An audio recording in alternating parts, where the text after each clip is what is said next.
Hello, everyone. This is the plenary session on the task force on the future of work and education for the digital age. Thank you for being here after a first very long and exhausting day. You are here, so thank you. But I guess there is a real reason why you are here, because we have an excellent panel today. Are here with me. I will present them in alphabetical order. I have Mark Graham here on my left.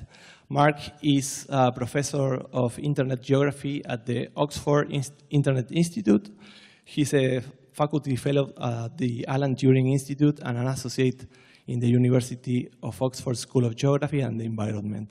He leads a range of research projects spanning topics between the digital labor, the gig economy, internet geographies, and ICTs and development. Thank you, Mark, for being here.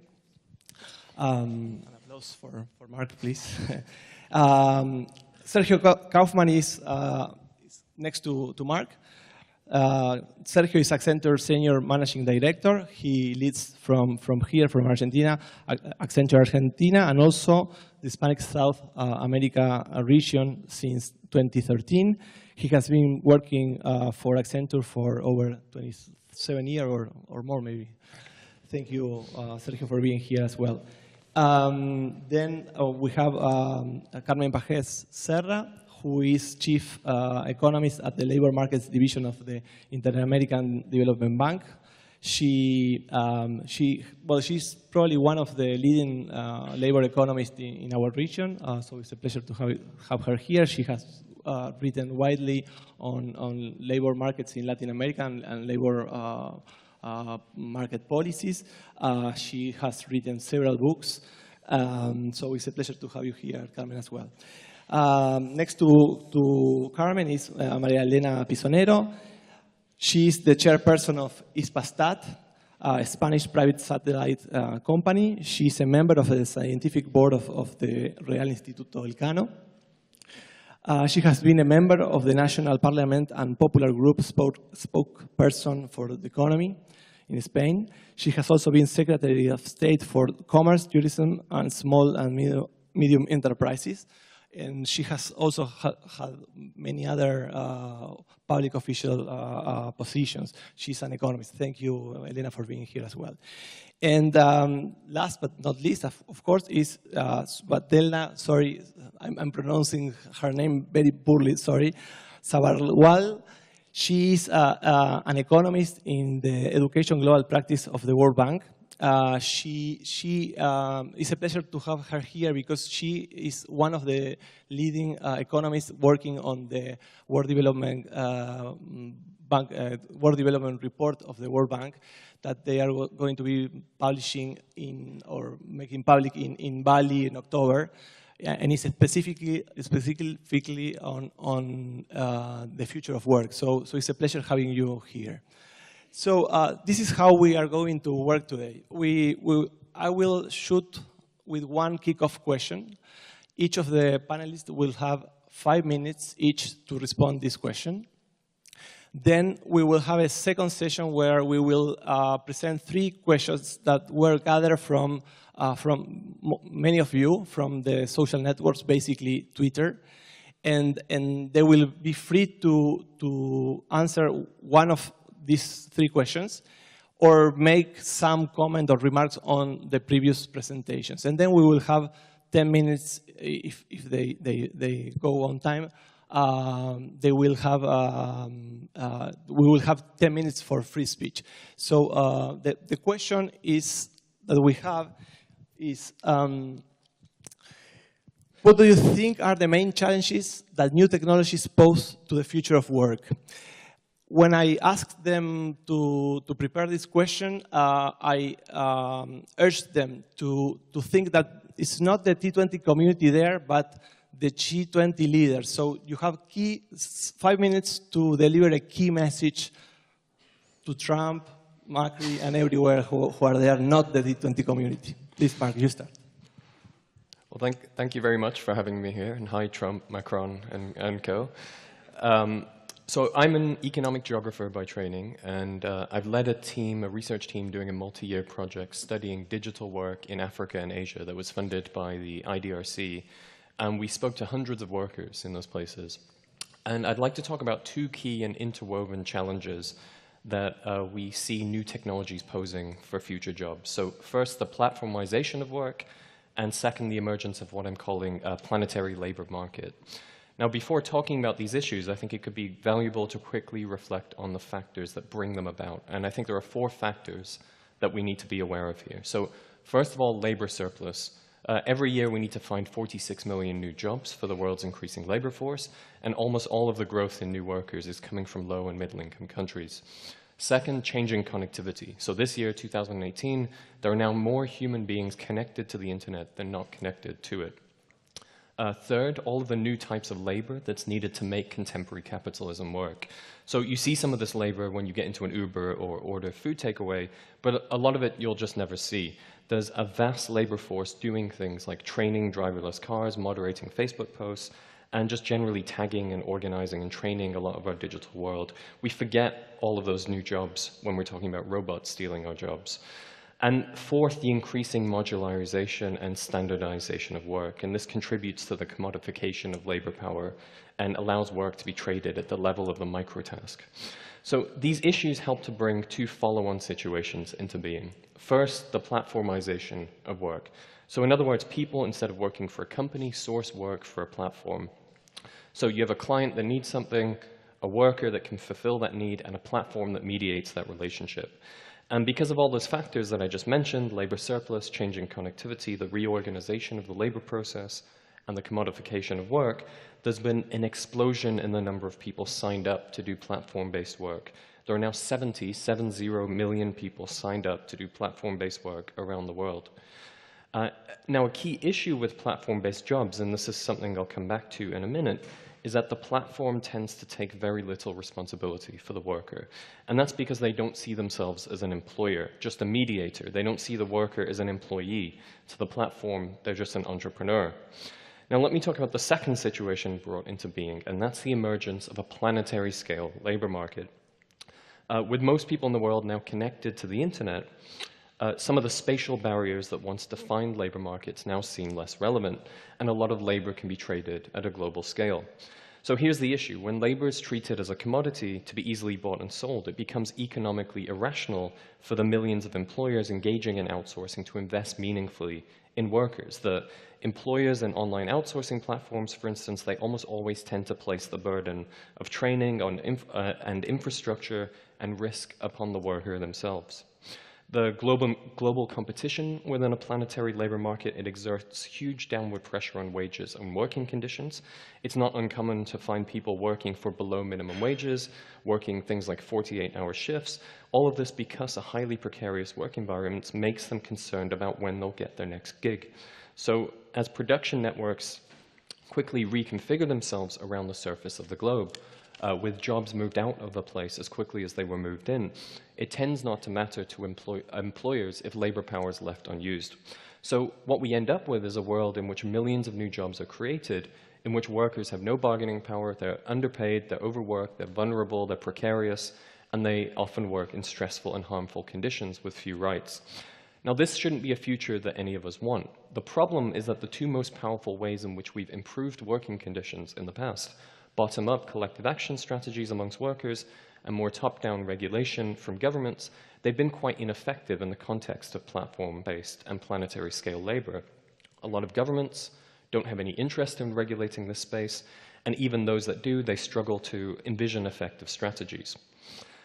And then because the structure of this work means that workers are far more likely to see themselves as competitors rather than colleagues, and this negates any possibility for an effective trade union. So what can we do then? Well, we're not going to turn back the clock, and it isn't good enough to simply say that this is the workers' problem.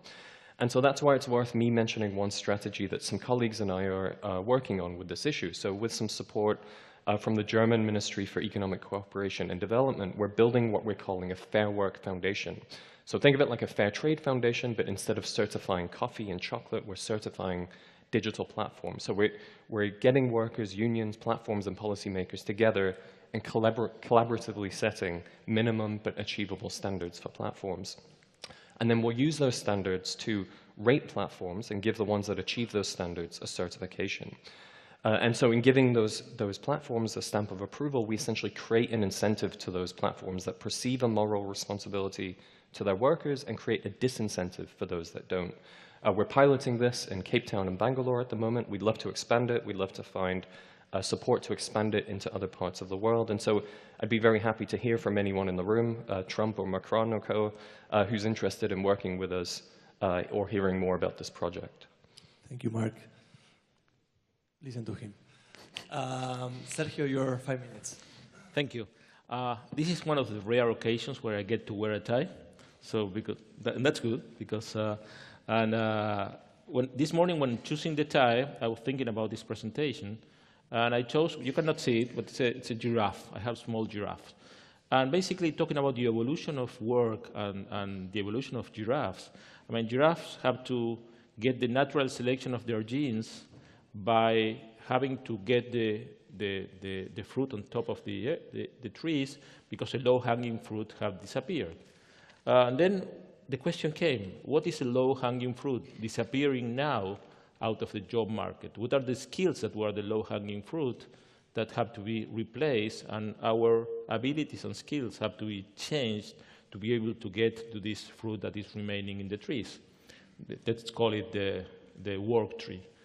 So there are many challenges, but in the time we have, I will focus on one or two. The first big challenge is the kind of the job itself. I mean, the concept of the work and job was born today in the Industrial Revolution, where was a classic 9-to-5 job, for example. A 9-to-5 job is disappearing. Today we are talking about the liquid workforce. I mean, where the precise skill doesn't exist. You can work, even all the law applies to some fixed schemes of job that are quickly disappearing. So the first challenge is rethinking job in terms that this is not a fixed time or a regulated or something you can really regulate, because this is changing fast. Second place interesting is when you ask somebody what he does for a living, you ask, where do you work? And the keyword here is where. I mean, that doesn't have any meaning for many of the jobs. You don't work in a place. You work doing something, but the place is becoming less and less relevant. We see lawyers, economists, technology people, programmers working from home, from parks, and probably many of them don't even go to an office ever. So the concept of place is becoming something replaced by the ubiquity of work. That's the second big change on the nature of job. Third thing is we think of job around skills. I mean, many times technical skills, because you know something. But what happens is this kind of technical skills are changing in a few years. Our last metric says that the average lifespan of a skill today is around less than 5 years. So how can we define job by skill if it's changing all the time? So all the soft skills are coming because there are more permanent abilities you need to do your job. And that implies our kind of how we relate to other people, how we work in groups, how we can deliver a project, how we can think together, and how we can be creative in a job. So it's shifting to a job that was thought about around technical skills to work that is much more around our human abilities.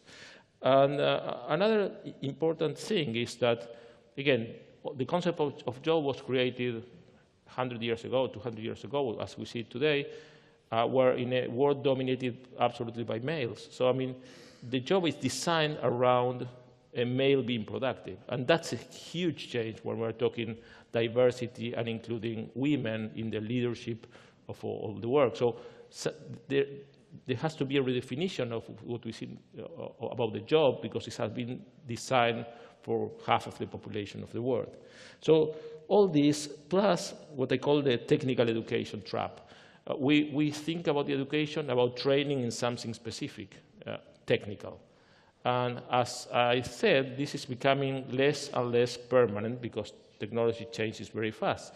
So what we need to think in education around other kind of skills, again, human skills, project skills, creativity skills. Most schools in the world now, at some primary and secondary schools, talk about creativity. But it's more like being politically correct. Really, most of the teachers don't like a lot creativity because it takes out of their comfort levels. So we need to build inside the educational system a good level of comfort in teachers mainly around being out of the box and creative. So all this together is a general description of what I think is going to be the key challenges around the future of work. Thank you, Sergio. Carmen, your 5 minutes. Yes, hello, good morning, everyone. It's a pleasure to be here, so thanks for the invitation. So, the future of work in most countries of the world will be driven by two main trends: rapid technological change and also quite rapid population aging. Both trends, I think, bring an important opportunity. The opportunity to live longer, doing less repetitive tasks, with higher standards of living. But to reach there, we have to first deal with a number of challenges. The challenge that automation is bringing employment losses already in sectors, in occupations, in tasks that are routine intensive. Technology is, as has been discussed by Mark, bringing a new form of industrial relations that's in many ways undermining our welfare state as we know it. Also, fast, as has been mentioned this morning, fast technological change requires constant reskilling, and our education systems are not up to the task. And in particular, they are not sufficiently responsive to the constant changes in the labor market. And last but not least, demography is creating major tensions in the welfare systems that, combined with the tensions that I mentioned brought by technology, is creating the need to respond. So I would argue strongly that technology and demography are not destiny. On the contrary, I think destiny is shaped by our own responses. And here lies the main challenge. The main challenge is to be able to do enough, fast enough, so all these constraints that I mentioned before do not hijack our possibility to benefit from technology. So, and this is an issue because I think as humanity we have attention, we have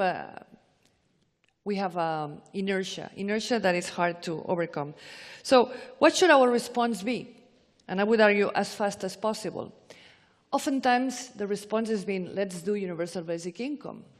I'm going to argue that this is not the answer. I know this is a provocative statement in some quarters, but let me argue why. I think first, UBI can be very expensive. We have calculated that to give a transfer of 10% of GDP to every person in the country, it costs 10% of GDP. And that's a transfer that's not very high. In the case of Argentina, it's about $200. So I don't think anyone can live out of $200. More targeted taxes, like negative income taxes, could be a better way to provide transfers. Second, UBI does not promote reallocation of labor across from declining to expanding sectors. One of the keys of benefiting from the productivity benefits of technology is to reallocate labor from those sectors that do not need it anymore to new sectors that are requiring new skills. However, oftentimes the sectors that are declining are not the same that the sectors that are expanding, and the skills that are required are not the same. So we need to do reskilling. UBI does not do that. So we need to, in a way, invest resources in strong reskilling. Third, UBI does not take care of the health, social security, unemployment benefits, and all the benefits that, in a way, are the base of our social security systems as we know them today. To reshore, I'm going to argue that to reshore these social benefits, the social insurance systems as we know it, is going to require considerable resources. First, because of population aging, which is going to put a lot of pressure on age, on our health, and our pension systems.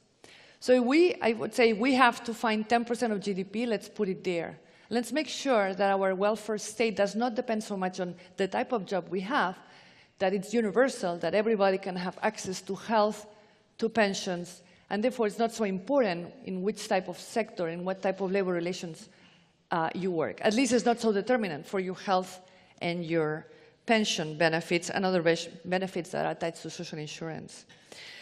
So I would argue also that if we have to restructure our education skilling system, our social security, our tax system, we have a lot of work to do. Luckily, technology itself is helping. So I think we have to harness also from the government standpoint and from companies and individuals, we have to harness technology to do that, and urgently. Today we have the advantage of large-scale data sets that can shed light on what are the skills that these new sectors of the economy require. We can have digital learning tools that can help us all to relearn new skills. And digital platforms, as problematic as they can be in some aspects, can also be a godsend because they help us track incomes in these wide informal sectors of developing countries. So can we use platforms to actually track and formalize people? Can we base our social security systems on platforms, for example? We're trying to do it now in Peru in an experiment with a company, one of the platform companies. Can we, for example, get workers to contribute to social security as they work in one of the transport platforms? I think it's possible. It just requires imagination. And I think we need to start thinking how we can use technology to do all that. So we at the IDB are undertaking a very large research and also operational agenda to develop new solutions that are based on technology or with a strong focus on how digital technology can enhance social security, labor policies and reskilling policies for the 21st century. And I think institutions like the G20 can be very important in identifying and circulating these ideas across all the member countries. So I think this is an urgent, it's necessary if we want to fulfill the promise of technology. Thank you very much. Thank you, Carmen. Maria Elena, your 5 minutes. Thank you. I do agree with you with many things. I think you pointed out many important issues. For me, the main challenge following your speech is that G20, the governments have to really frame the issue properly. I think this is not a techie issue, trendy issue, or a special sector emerging.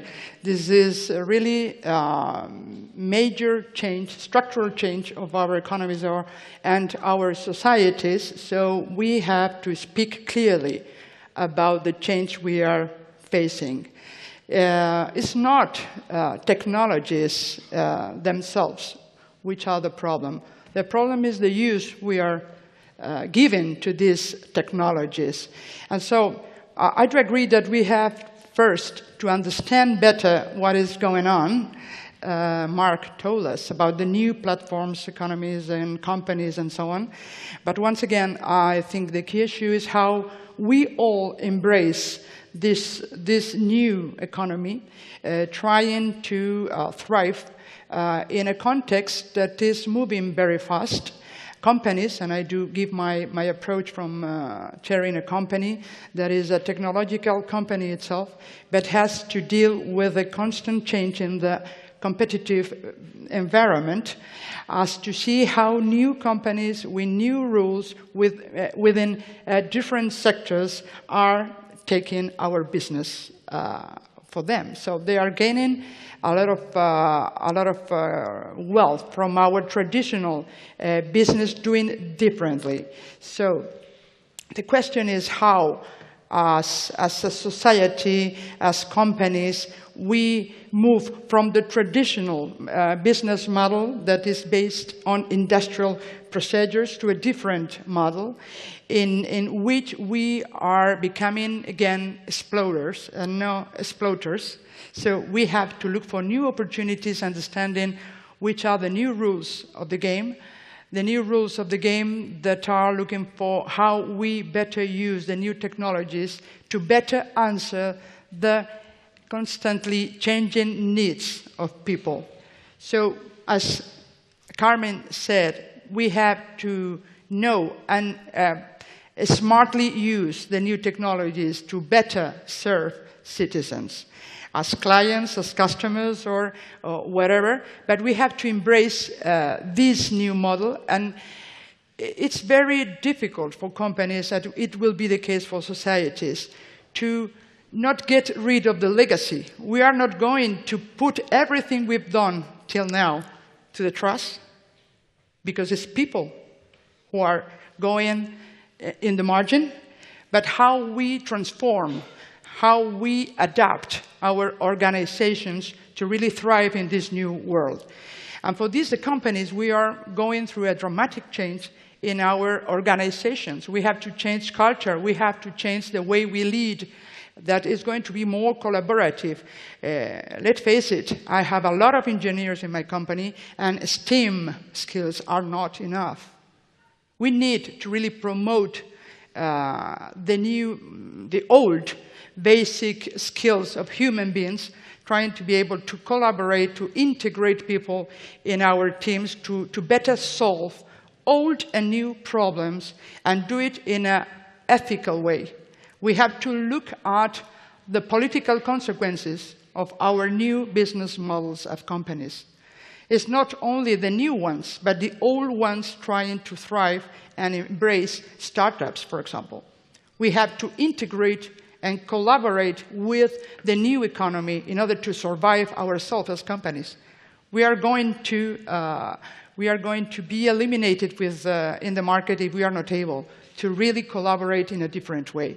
So I think companies have an important responsibility in dealing with these challenges and help governments to really look for the right way to transform this legacy in a new labor force that is going to be formed by new individuals taking care of their own long life learning process.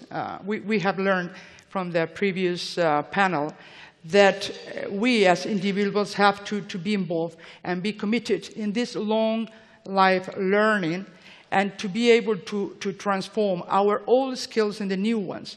For sure, the main challenge is for the education system, I do agree. But it's very difficult to transform properly a system when the process is going so fast. So companies, we have the responsibility to be able to transform our own organizations and become not only a workplace, but a place to learn. We have to become learn places. I think governments need new partnerships in order to really educate or really reskill and upskill people. We have to go back to vocational training, but in a dual trace. It's not only academia that for sure has to transform and trying to be able to answer rapidly, but this is a dramatic change that we have to face together. But for sure, don't be naive. This is not, of course, it's better to have global standards, of course, but this is a race. And in a global digital world, winner takes it all. So we have to be in the race, but we have to try to build a new society with more ethical enterprises, with more efficient governments. We have better prepared governments, being able to have and promote the real debate and be honest to citizens, to say the problem is that we have to be at the level of the machines and the technologies we create. And this is a challenge for individuals to become more human beings and not just to stay, but to be at the challenge of the technology we were able to create. So it's a terrific time, but we have to better collaborate and to share responsibilities in this tremendous challenge we face. Thank you, Elena. Shwetlena, Angela Merkel is eager to listen to you. So, hi everyone, I'm Shwetlena, the person with the unlucky name. Martin has trouble pronouncing. You go last in every paper, last in every panel, but it's okay. I blame my parents. So, a recent study says that 47% of jobs in the United States will be lost to automation. Okay? And this kind of headline perfectly encapsulates the sense of anxiety and dislocation that we feel when we think about the future of work, right? It also encapsulates precisely the wrong and the weak-hearted way to think about the future of work. Okay? So machines are killing jobs, but they're also producing jobs, right? So just as administrative assistants worry about their job going away, people who are ready to be social media managers are facing really rising demand, okay? So, and people think, that this is only happening in the United States or Germany, but this is happening a lot in the developing world. This is happening a lot in Argentina. Millions of people in these countries are employed in jobs that did not exist 20 years ago, even 10 years ago. Right? So you have, in India alone, you have 4 million app developers. In Uganda, you have thousands of organic farmers. In China, you have job descriptions I don't even understand what they mean. DNA coders. So the problem is not that machines are eating jobs. The problem is that machines are creating winners and losers. Right? That's the problem.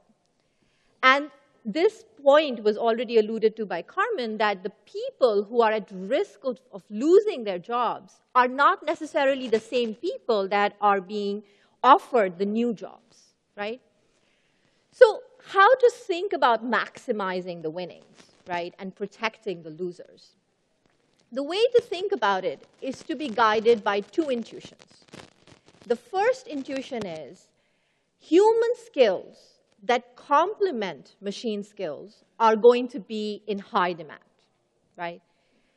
And it's not so much about machines replacing humans as machines augmenting humans. And so the formula we need to think of is human plus machine, right? So what is it that complements machines? The first human skill that complements machines is that of advanced cognitive thinking. Right? So I'm talking about complex problem solving, higher order critical thinking, that sort of thing.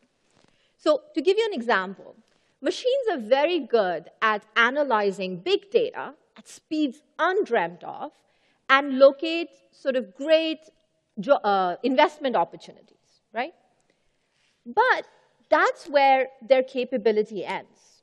You then need the human skill of complex problem solving to take these ideas to scale. You need that. The second human skill that's really potent in the human plus machine mix is the socio-emotional skill, right? So again, machines are very good at doing medical diagnoses of sort of really great depth and nuance and tailor health interventions to individuals. They can do it at speeds, at rates, at precision levels that humans can never match. But that's where the machine skill ends, right? So you then need to combine it with the human skill of caring, empathy, even listening to transform those health solutions into quality care, right? And the interesting thing is, private companies are realizing more and more that human plus machine almost always yields a better outcome than machine alone, okay? The trouble is how to get these higher order cognitive skills and these socio-emotional skills, right? Let me tell you the second problem. The second problem everybody's mentioned, which is the pace of change, right? And I really like Sergio's articulation that a skill lifespan is 5 years, right? And this actually precisely matches the havoc caused by iPhones, right? So iPhones were introduced in 2007, and within a 5 to 6 year period, the entire economic ecosystem around phones was completely disrupted. So this means that we need to build the skill of adaptability, right? Which again is a combination of cognitive and socio-emotional skills, right?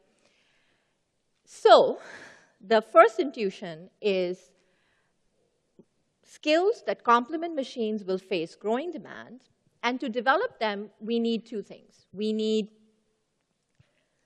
strong foundations of human capital, okay? Let me just say, strong foundations, quality early childhood development, and quality basic education, so that people have the foundations to then adopt these skills, to attain these skills. And the funny thing is, we are failing at this. Many, many countries are failing at this.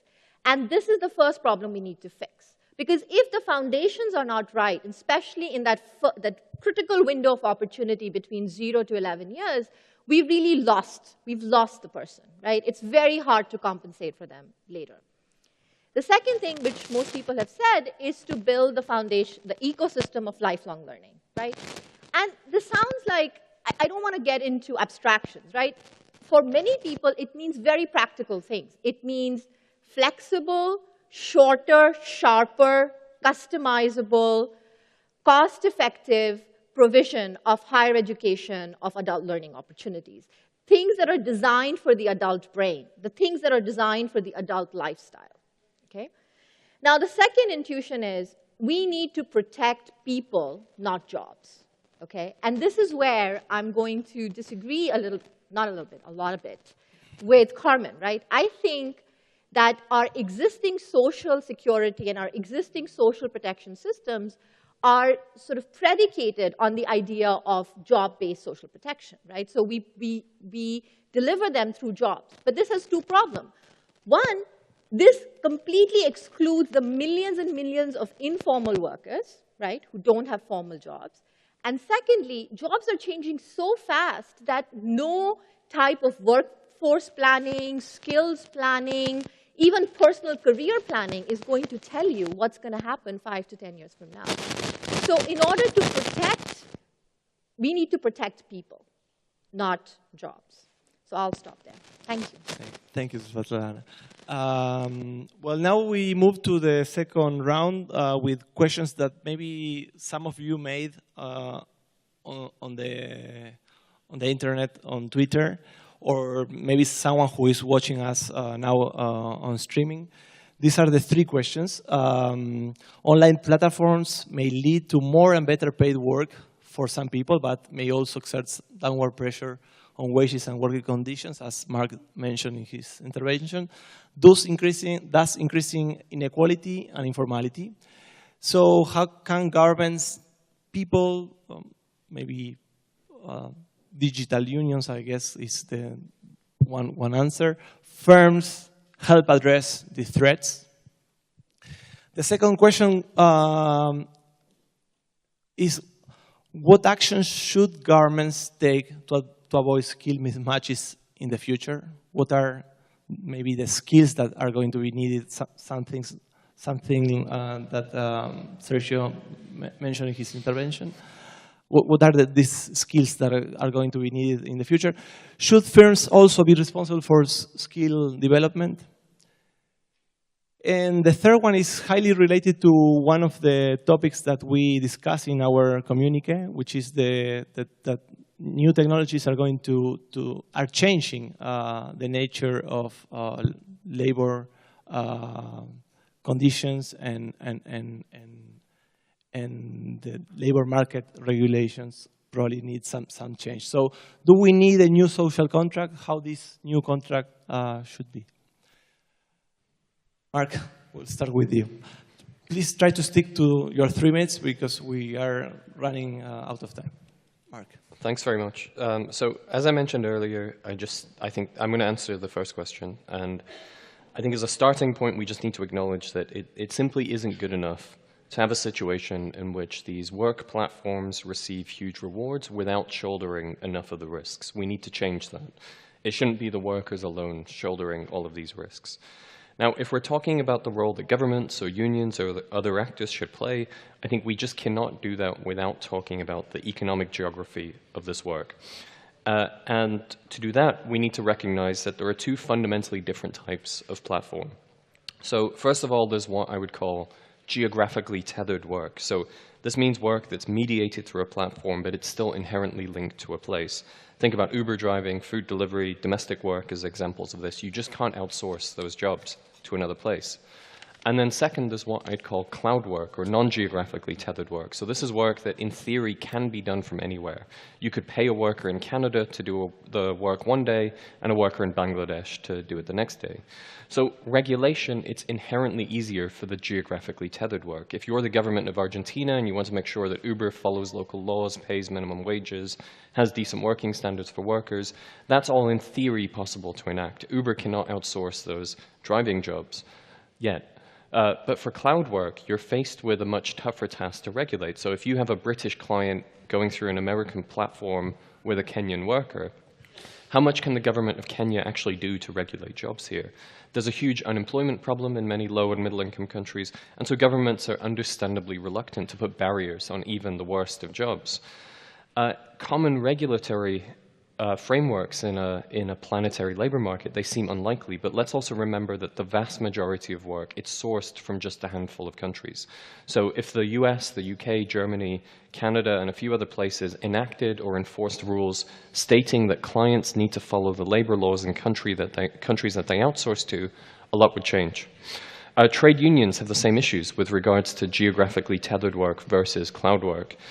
There have been examples of successes of unions organizing for better working conditions in sectors like taxi driving and food delivery. We need to support those strategies. We need to emulate them. But again, with cloud work, the situation is less hopeful. I've interviewed hundreds of workers in Africa and Asia, and I've all asked them about their willingness to join a union. They know there's a massive oversupply of labor power, and they know that there are people on the other side of the planet willing to do their job for a fraction of the cost. You just cannot build an effective union under those conditions. And again, because of those limitations of both regulation and unions, that's why I think we need global standards like the ones I was talking about a few minutes ago with the Fair Work Foundation to pressure platforms and firms to make a difference here. There are a lot of firms out there, a lot of platforms out there that want to do the right thing. So let's encourage them with strong but realistic minimum standards and a certification process to show which platforms are and aren't acting responsibly. Thank you, Mark. Sergio. Which one? Okay, yeah, around, I will make a mix. Okay. Around skills. I mean, at the end of the day, public policy means choosing what to do. And if there is one skill that should be enforced in all schools, it's probably the mother of all skills. That is basically learning to learn and learning to teach. Because, I mean, the speed of change means that most of skills will change during a person's lifetime, and with people living more and more, that's going to be more critical, because people are going to be able to work until 80, 85, whatever. So people will need to change and to be able to learn many times. So learning to learn, it's a clear need and probably a failure in most systems, because all the teaching system is designed to teach, not to teach to learn. So, I mean, that's a big step that has to be done. And to a second part of my answer, that is, what are companies doing? We are reconverting people. We are reconverting people in many areas. That's possible. We are taking people that lost their job in other companies and reconverting them very successfully. Companies have to invest, and the good message is the payback on that investment is very fast. So, I mean, even from not only from the social, but also from the interest of the company, investing in reconverting people pays off very, very fast. So, and the other thing is about the learning to learn and learning to teach. Is on the new jobs, a significant part of the new jobs we are seeing today is training robots and training artificial intelligence. And you need humans there, but you need humans that are able to explain what they do and teach this kind of artificial intelligence system how to do things. I mean, there's no artificial intelligence that will grow alone. They need the human counterpart to teach and to show the artificial intelligence how to behave. So that's a kind of job that is booming today, because that's going to be even more critical when the tools of artificial intelligence become more prevalent in all places in our life. And as it was said, I mean, technology is going to be our companion. We are going to work all the time with this kind of artificial intelligence, name it a self-driving car or whatever, or a self-driving accounting system that will happen, but we will need to live with them together for a long time. So these two things are very important. Thank you, Sergio. Carmen, your turn. Yes, so I'll tackle the skills question, and I want to make 4 very brief points. In terms of what skills, we just finished a study that we presented yesterday using the data of LinkedIn, the social media LinkedIn social network, and based on those profiles, based on people that are in that social media, we see that the new skills that are emerging are clearly 2 kinds. One is advanced digital skills are on the rise everywhere in the 10 countries that we've looked. And this means web designer, all kinds of basically digital tools that are required today in jobs like software developer. In the US, for example, we see the emergence of data science and AI experts as one of the most fastest growing skills. In terms of the other type of skills, complementing what Shwetlena said, people-centric skills, all that makes us particularly different from machines also seems to be on the rise. The second point is that what can we do then to avoid mismatches? So if these are the new skills, how can we adapt our systems to that? And the first thing I would say is that we need to do a much better job anticipating demand and also understanding demand. And studies like the one I mentioned, like where we use these new sources of data, could be helpful for that regard, because this data gets actualized basically constantly, is very granular, and it helps us to see what's coming. But also, we have to do a better job in actually being able to respond to those. Even if we have a very good understanding of the demand side, our education systems are very rigid. I just want to mention the case of one school I visited not so long ago, about 3 weeks ago. I'm not going to name the country. And so I went to that school, and I see this is a technical vocational school, and I see what kind of disciplines are they teaching. They are teaching auto mechanics. So I ask, so how many companies in the zone, in this area, are doing this? Say, well, there used to be some. None anymore. None. And how many graduates do you have? So what all these people are going to be doing in the future? Unless we make our system, particularly our vocational systems, more responsive to what's going on, and maybe those young people that were trained in things that, at least in that area, were no longer in existence, couldn't we be training them in these new skills of the future? And finally, firms. I would think firms are an essential part of the solution for reskilling. I mean, companies today have a labor force that needs to be brought up to speed, and they are the main partners in this exercise. However, we know, I mean, for those of us who are economists, we know, for example, that training and education is one of those markets with a lot of market imperfections. We don't want, if I'm a company, I don't want to train somebody who's going to leave next day and basically all my investment is gone. So this is where public-private alliances really make sense. I want to make sure that I co-finance as a company with government initiatives that train people for general transferable skills. And this is where I think governments can do also a very good job in terms of establishing those alliances. Thank you. Thank you, Carmen. Elena, your turn. Once again, following Carmen, I do agree that... It's a Spanish conspiracy. Yes, of course, even if we are understanding each other in English, but what is important is to be understood. Well, I do go directly to the third question. I think we need a new social contract.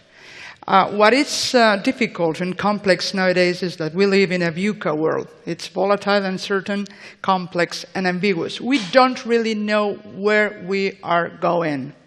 This is the problem.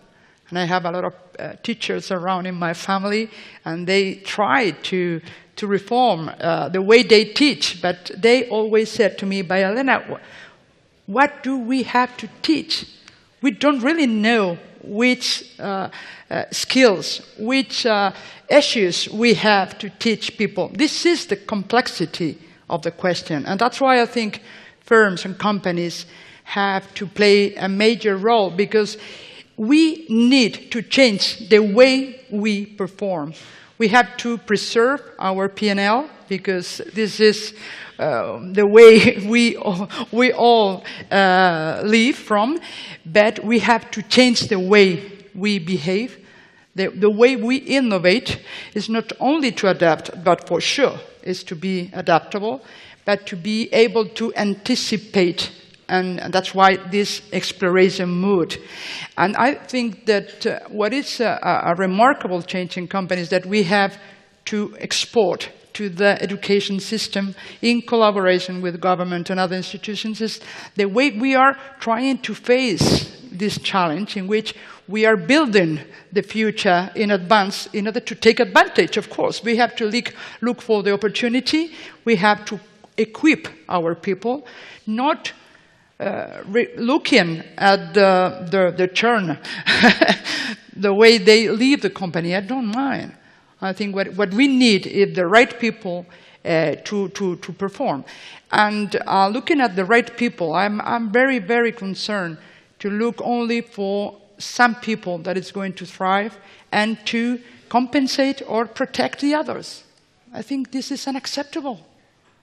I think I do agree with you that the RBU of the universal basic income is not the answer. It's to say you are not going to thrive, so give them money, be quiet, and let the others run. This is not the way as humanity. It will be a major mistake. It's going to exploit. We saw that in all the demonstrations in any country. People are afraid. They don't know what is going to happen, but they feel that they are going to be at the margin. And we, as companies, we have to take on board all the people around, because everybody has something to contribute. That's why the social contract has to deal with how we as individuals can contribute to the smart city society that we are building. We don't know how it's going to be, but we have to look for the right scheme as individuals to make this a long life learning commitment with society and try to give the best of ourselves. This is the way that we as companies, we need flexibility. We have to protect people, but it's not the jobs, as you have mentioned, that we have to protect. This is something artificial. What we have is people contributing. And what we have to look is for the right schemes in the labor market to have some kind of contract with some kind of standards, but we can't stop Uber, we can't stop platforms. We have to use the way they behave and the way they thrive to better improve the level of all the people. But as society, the social contract is to say, it's unacceptable to have people with this level of wages, with these labor conditions. We as society, and there are many countries with different degrees of development, so we are different realities, and it's the case of Europe. We have a lot of things to preserve, but social, the industrial society is no longer, does no longer exist. So we can't look to the past, but we have to look to the future and try to look for the right way to include, to integrate every contributions we can afford. And so we have to change our minds. This is a different world. Thank you, Maria Elena. Shwetlena. So Maria Elena is a hard act to follow. To change the world! Okay. Why being here if not? Okay, so absolutely change the world. And then to the more prosaic way, I would also tackle the third question, but I would say that we need a new social contract, and that's in 3 precise ways. Okay, so that's my take on it. The first precise way is human capital, right? So we need to invest in foundational human capital for all. And I again and again want to reiterate, that is not happening.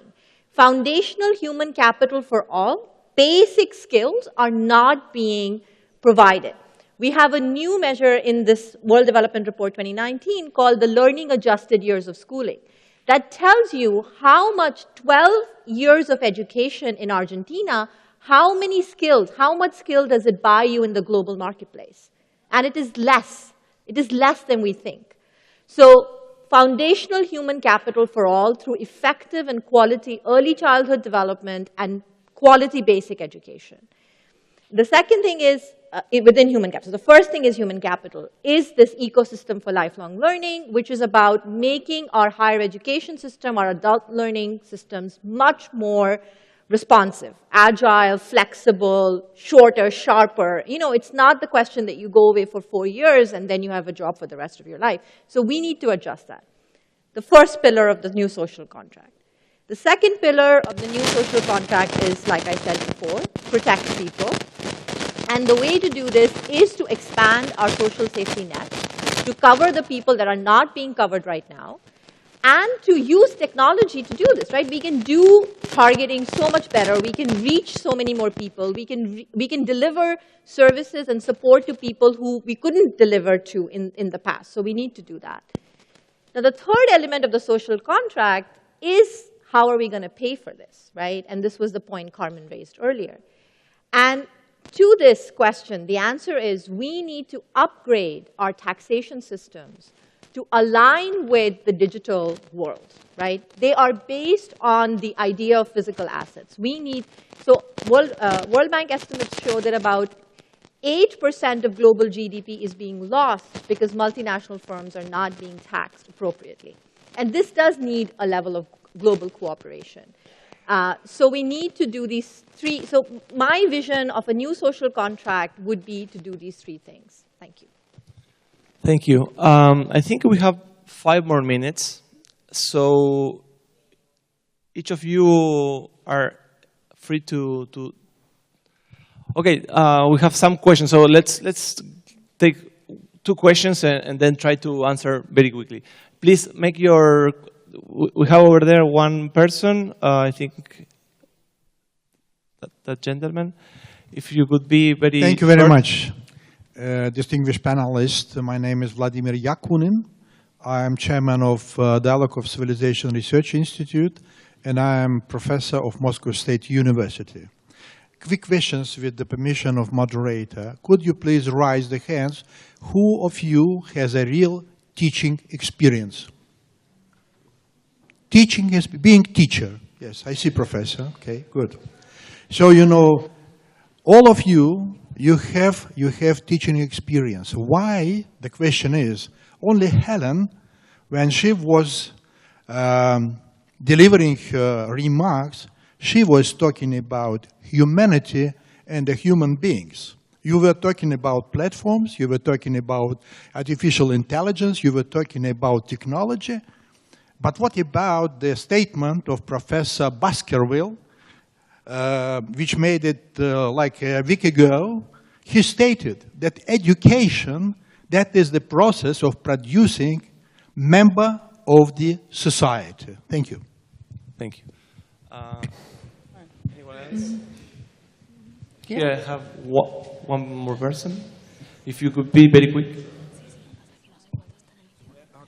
That mic? Hello? Yes, it works now. So it's for Mr. Graham.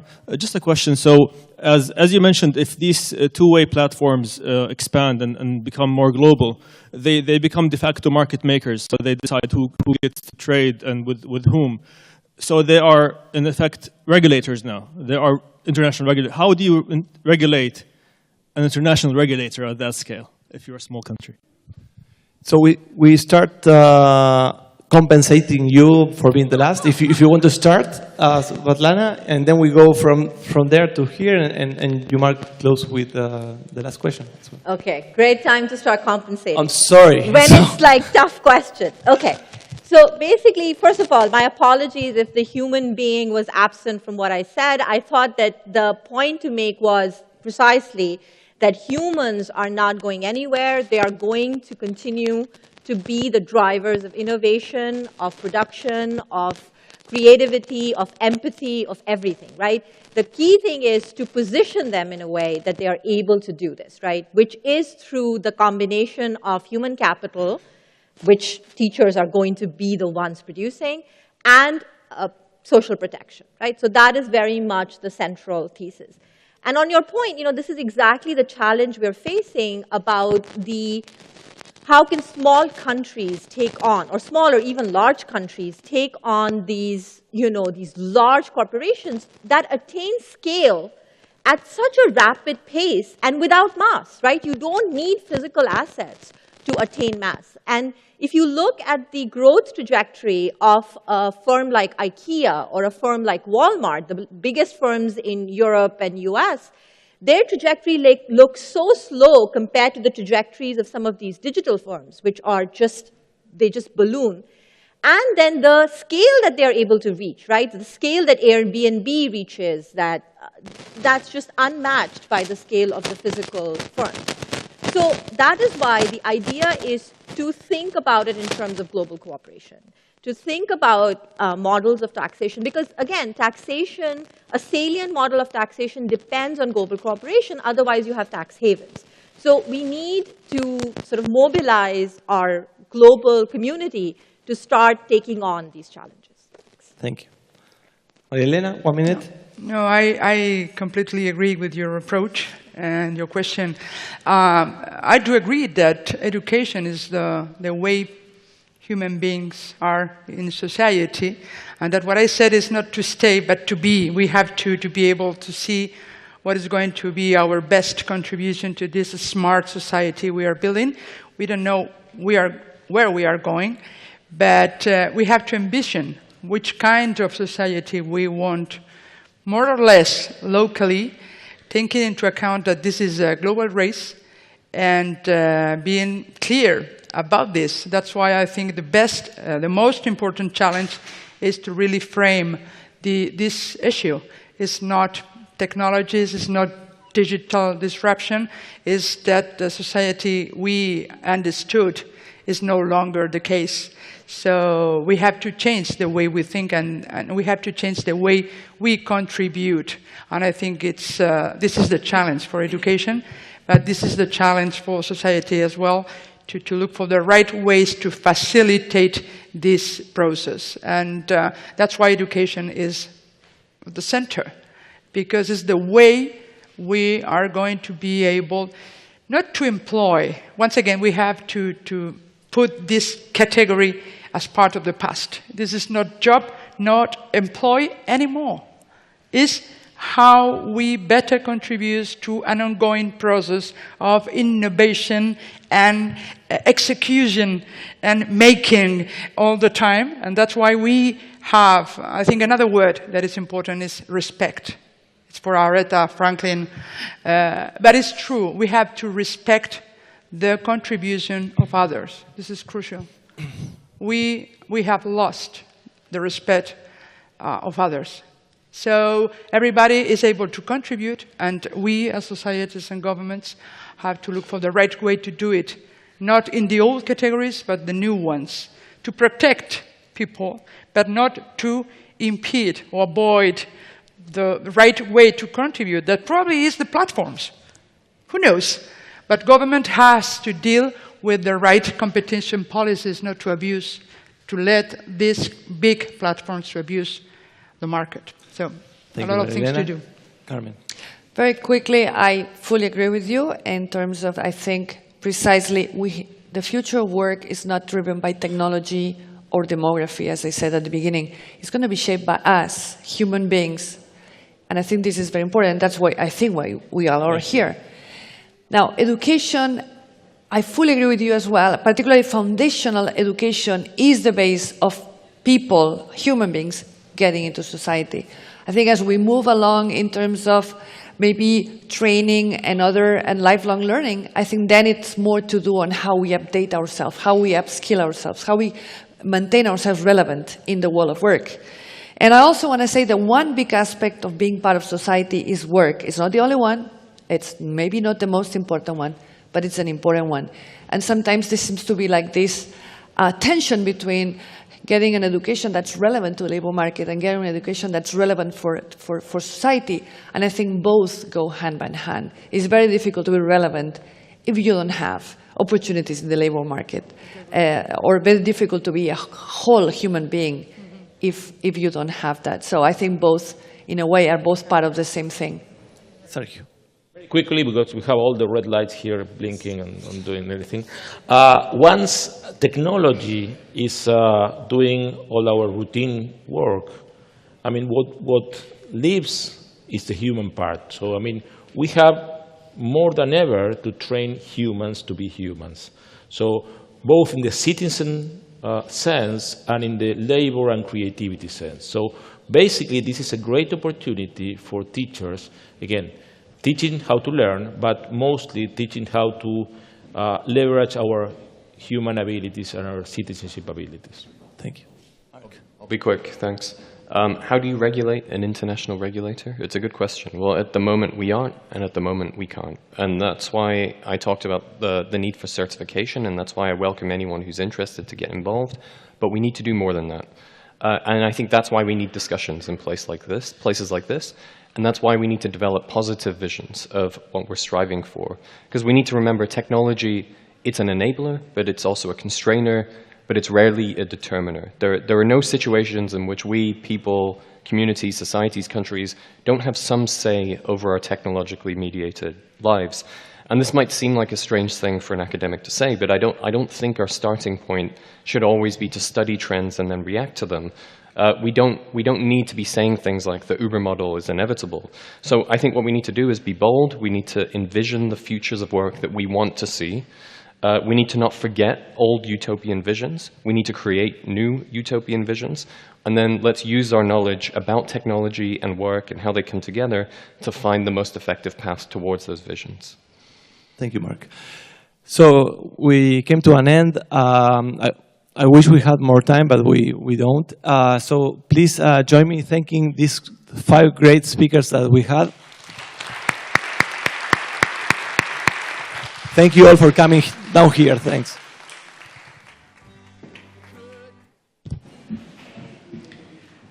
Many thanks to the speakers for taking part in this plenary session. Ladies and gentlemen, we will go on with the rest of the session starting at 11 sharp. Afterwards, there will be a number of different sessions in different rooms that you are free to attend. Please see your programs for more information on where they are located, and if you require assistance, feel free to reach out to any T20 staff who will be delighted to help you.